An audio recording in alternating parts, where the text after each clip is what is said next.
ये toll tax के rules आपको पूरी तरह से जानने चाहिए। ये आपके राइट्स हैं। सबसे पहला और सबसे महत्वपूर्ण नियम है 10 सेकंड रूल। जब आप फास्टैग लेन से गुजर रहे हो और अगर आपको 10 सेकंड से ज्यादा वेट कराया जाता है तो आपको टोल देने की जरूरत नहीं है। सरकार ने यह नियम इसलिए बनाया ताकि टोल प्लाजा पर ट्रैफिक न रुके और गाड़ियां सुचारू रूप से आगे बढ़ सकें। अगर टोल प्लाजा वाले इस नियम को नहीं मानते तो आप तुरंत 1033 नंबर पर कॉल करके शिकायत दर्ज करा सकते हैं। अब आता है 20 किलोमीटर रूल। अगर आपका घर या कार्यस्थल उस टोल प्लाजा से 20 किलोमीटर के दायरे में आता है तो आपको कभी भी टोल नहीं देना होगा। यह सरकार द्वारा लागू एक आधिकारिक नियम है, लेकिन टोल प्लाजा कर्मचारी अक्सर इसे मानने से इनकार कर देते हैं। अगर आपके पास प्रमाण है कि आपका घर 20 किलोमीटर के अंदर आता है तो आपको टोल देने की जरूरत नहीं है। इसके लिए आप अपना वाहन रजिस्ट्रेशन डॉक्यूमेंट या एड्रेस प्रूफ दिखा सकते हैं। अगर टोल प्लाजा वाले फिर भी टोल मांगते हैं तो तुरंत 1033 हेल्पलाइन पर कॉल करें और अपनी शिकायत दर्ज कराएं। अगर टोल प्लाजा वाले फिर भी नहीं मानते तो क्या करें? सबसे पहले आप टोल प्लाजा के सीसीटीवी कैमरों के सामने अपनी पूरी बातचीत रिकॉर्ड करें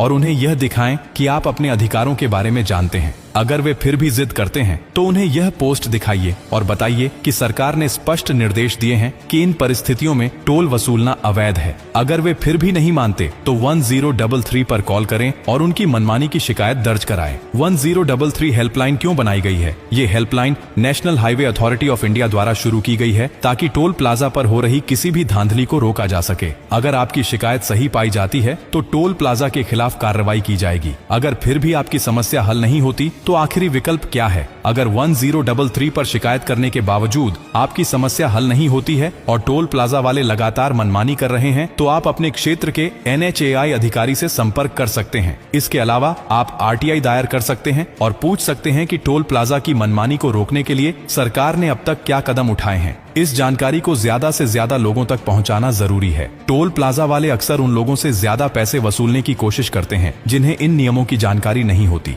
इस पोस्ट को इतना शेयर करो कि बाउंसर रखने वाला टोल प्लाजा मालिक भी इन रूल्स को मानने पर मजबूर हो जाए और उसका